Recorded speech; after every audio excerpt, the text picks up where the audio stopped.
High viewers, ఈరోజు పవన్ కళ్యాణ్ విషయంలో అసలు పంచభూతాలు కూడా ఆయనకు సహాయపడుతున్నాయా, లేక ప్రకృతి కూడా ఆయనతో కలిసి ట్రావెల్ చేస్తుందా? కొంచెం అతిశయక్తిగానే నేను చెప్తుంది అదేనండి.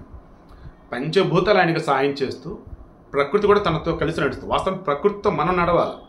ఇప్పుడు ప్రకృతి ఎలా ఉందంటే, ఈ రకం ప్రకృతి అన్నప్పుడు ఇక్కడ వచ్చేసి నేచర్ ఇస్ నథింగ్ బట్ ఇక్కడ పొలిటికల్ కాబట్టి పాలిటిక్స్ అనుకుందాం.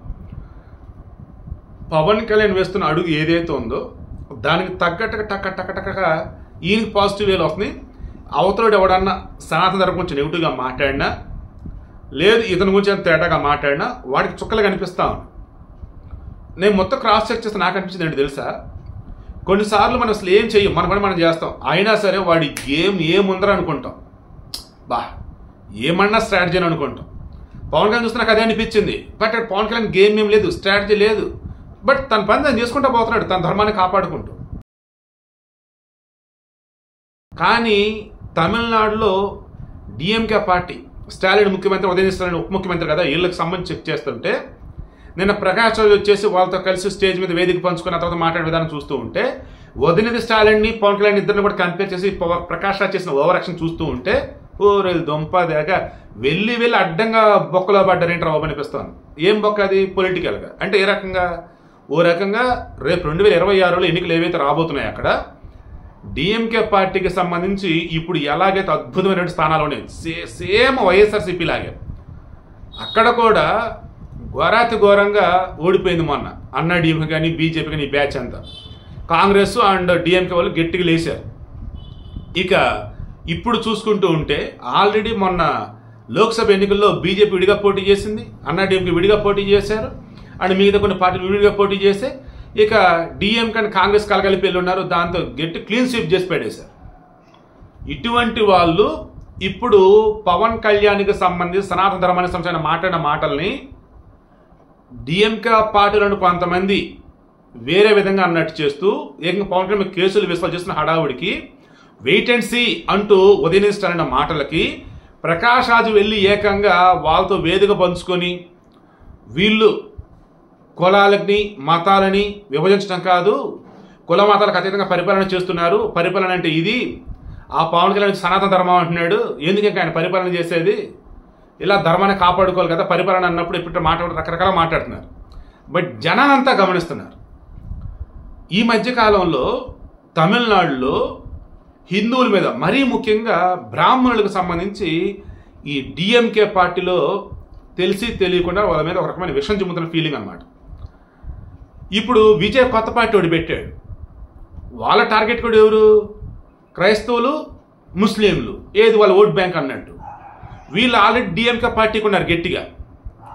ఇప్పుడు ఏమవుతుంది, అన్నా డిఎంకే సైడ్ ఒకవేళ హిందువులు ఉన్నా, ఆనాడు అన్నా డిఎంకేకి సంబంధించి ఎంజీఆర్, సో ఈయన పార్టీ పెట్టి 53 ఏళ్ళు అవుతుంది. దీనికి సంబంధించి పవన్ కళ్యాణ్ ఏం మాట్లాడిన తర్వాత ఎక్స్ప్లెయిన్ చేస్తా.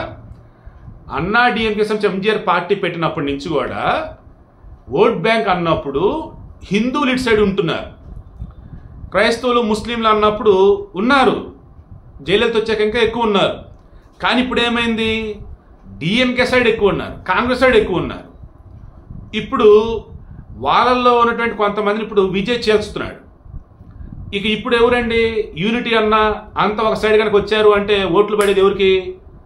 హిందువులు ఎటు సైడ్ ఉంటే అటు ఉన్నారు. అలా ఇప్పుడు బీజేపీకి సంబంధించి ఆల్రెడీ అన్నామలై ఓ రేంజ్లో బీజేపీ గ్రాఫ్ పెరిగలే చేశాడు. కొద్దో గొప్ప ఓట్ బ్యాంక్ అన్నది ఇంకా బ్యాలెన్స్ ఉందంటే అన్నా డిఎంకేకి ఉంది. సో వాళ్ళని కలుపుకొని బీజేపీ ఇంకేదైనా చిన్న మిగతా పార్టీలు అవన్నీ కలుపుకొని కనుక రేపు ఎన్నికల్లో కనుక వెళ్తే కూటమి ఎలాగైతే ఇక్కడ గెలిచిందో అదే రేంజ్లో అక్కడ గెలిచిద్ది అనమాట.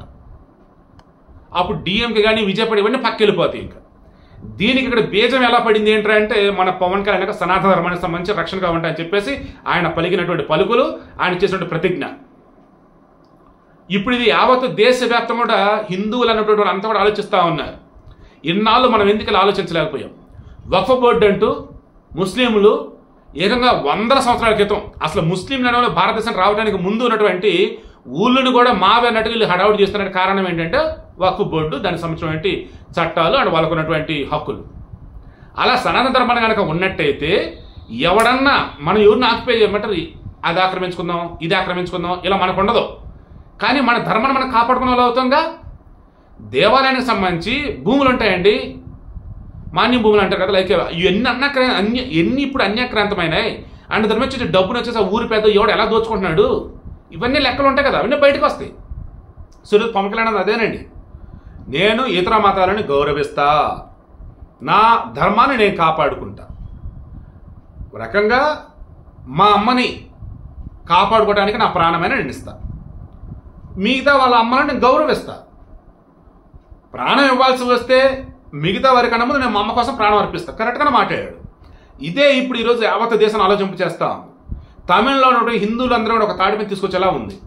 ఈవెన్ క్రైస్తవులు, ముస్లింలు ఉన్నటువంటి వాళ్ళు కూడా పవన్ కళ్యాణ్ యొక్క స్టాండ్ ఏదైతే ఉందో, ఇతరులను గౌరవిస్తా, నా ధర్మాన్ని కాపాడుకుంటా, డెవలప్మెంట్ విషయంలో కావచ్చు, సంక్షేమ విషయంలో కావచ్చు, ఎక్కడ కూడా వెనక అడుగైతే వేయను, పరిపాలన ధర్మం అని చెప్పిన విధానం ఏదైతే ఉందో, ఆల్మోస్ట్ ఇప్పుడు ఈ ఉదయనిధి స్టాలిన్ అనేవాడు గతంలో సనాతన ధర్మాన్ని వైరస్ అంటూ పోల్చి వాడు మాట్లాడిన మాటలు, మళ్ళీ వాళ్ళు పేరుకి నాస్తికులు అన్నట్టు ఉంటారు, కాదు క్రిస్టియన్స్ వాళ్ళు. ఇలా డిఎంకే పార్టీలో కానీ రేపు విజయ పార్టీ కొంతమంది కనిపిస్తూనే ఉంటారు. నేను క్రైస్తవం తక్కువ చేయట్లా. వీళ్ళు ఎలాగంటే మేము నాస్తికులం అంటారు, మాకు దేవుడితో సంబంధం లేదు అంటారు, కానీ హిందువులకు సంబంధించి సనాతన ధర్మానికి సంబంధించి రకరకాలుగా మాట్లాడతారు.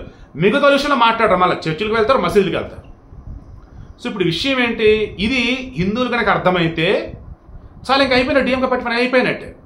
స్టాలిన్ ఏ మాటకు ఆ మాట, అతను ఎన్నికల్లో గెలిచిన తర్వాత ఒక మాట, గెలవడం కోసం రాజకీయం కానీ గెలిచిన తర్వాత రాజకీయం ఏంటి అనేసి జయలలిత పేరు మీద ఉన్నటువంటి ఆ ఫోటో ఉన్నటువంటి కిట్లు రిమైన్ కొన్ని అల్లుడి పిల్లలకి ఇచ్చేసారు. అలాగే అండ్ ఆ పేరు మీద ఉన్నటువంటి పథకాలు కూడా మార్చలా.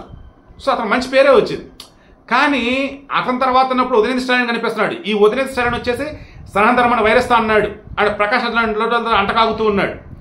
ప్రకాష్ రాజ్ లాంటి వాళ్ళని పక్కన పెట్టుకొని అండ్ ఈ హైందవ ధర్మానికి వ్యతిరేకం అన్నట్టు, సనాతన ధర్మాన్ని మీరు నిర్మూలిస్తామన్నట్టు బ్యాచ్ అందరూ చుట్టుపక్కల పెట్టుకుని తిరుగుతున్నాడు. ఇదంతా గమనిస్తున్నారు జనాలు. ఇక పవన్ కళ్యాణ్ వచ్చేసి తాడితే సారాస్తున్న వాళ్ళు ఆయన మాట్లాడి ఉన్నాడు. దాంతో ఏమైంది, కాగల కార్యం గందరవులే తీర్చినట్టు డిఎంకే పార్టీ వచ్చి రేపు ఓడిపోవటానికి వాళ్ళంతటా వాళ్ళే బొక్కెట్టుకుంటా ఉన్నారు. సో వీడియో క్లోజ్ చేస్తాం చూడండి. ఇది మామూలు స్కెచ్ కాదు, మామూలుగా ఏమంటారు గేమ్ కూడా కాదనమాట. అంతకు మించి అదే ఎలా అన్నప్పుడు ఆ దేవుడే పవన్ కళ్యాణ్ చేత ఈ రకంగా. మీకు బాగా గుర్తుంటే కొద్ది రోజుల క్రితం ఇదే నేను అన్నాను, పవన్ కళ్యాణ్ని వాళ్ళ అమ్మ తన కోసం కనలా, సనాతన ధర్మాన్ని కాపాడటం కోసం కనింది ఆంజనాది ఏమని చెప్పేసి నాకు గుర్తుందా. ఇదే కావ్యాస్ మీడియాలో నేను చెప్పా. ఈరోజు అదే ప్రూవ్ అవుతాం.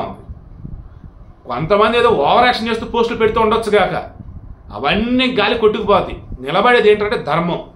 ఎవరి వాళ్ళు ఏంటంటే ఇప్పుడు హిందువులంతా ఐక్యమైతే ఆ తర్వాత ఏ రాజకీయ పార్టీ అయితే ఆ ధర్మాన్ని కట్టుబడి ఉంటామని అంటారో వాళ్ళే రేపు ఎక్కడైనా సరే అధికారంలోకి వచ్చారు.